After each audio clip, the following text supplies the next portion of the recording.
Hi, I'm Chris Schumann from RT Ballerine, and thanks for tuning in to this month's Market Wrap. Now today, we are filming from 10 Kevin Park Drive here in this amazing position in Wellington. Situated on 2.5 acres at the end of a quiet court. This is an amazing position, a huge 5-bedroom home. One of the things that separates this from the rest of the market, it has a 32-car garage. So for anybody that's looking to run a business from home, maybe they have a car collection, tradies, whatever the case may be, it's going to be well suited for them. Attached to that garage is a separate unit as well, self-contained. So we are quoting 2.6 to 2.8 million. So I highly recommend checking out this property before it is too late. Now, jumping into 2022, Happy New Year.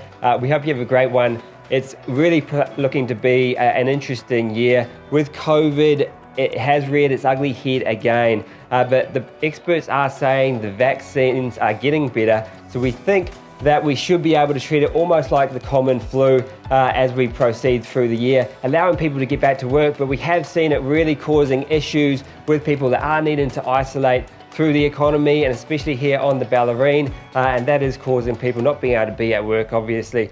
We are seeing the huge demand of building materials and the supply of building materials becoming a constant issue. Experts are saying that through until 2023, that's going to continue to be a problem, but should start to cool off around about then.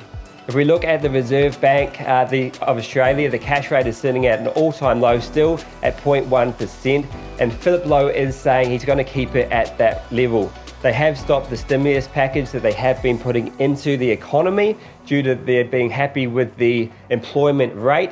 But that cash rate will stay at 0.1%. Experts are saying by the end of 2022, around November, it could be up to about 0.75%. And by 2023, further into 2023, it could be around about 2%, maybe even 3%. If that does occur, then we expect that properties could come on the market as people may have overstretched themselves a little bit more than they should have, but we will see what happens there. We do have the election this year coming up in May 21st or beforehand.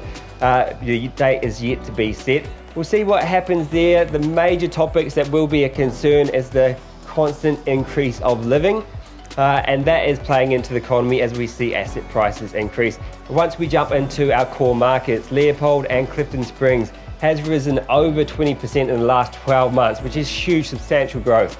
With properties that may have been worth 500,000, if you think about it, they're now worth 6. For properties that were worth $1 million, they're now worth 1.2 million. That's more growth than we've seen since 2003.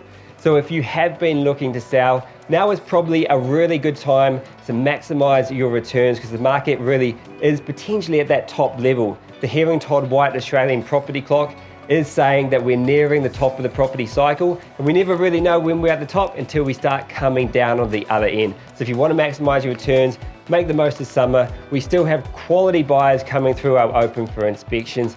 There are fewer than what we were seeing in 2021, but we are seeing great quality of buyers coming through, offer ready to purchase the properties that do suit their budget and snap them up, because they are used to buying in a competitive market like what we saw in 2021. As always, thanks for tuning in to this month's Market Wrap. We look forward to seeing you out and about, and maybe even through some open for inspections this year.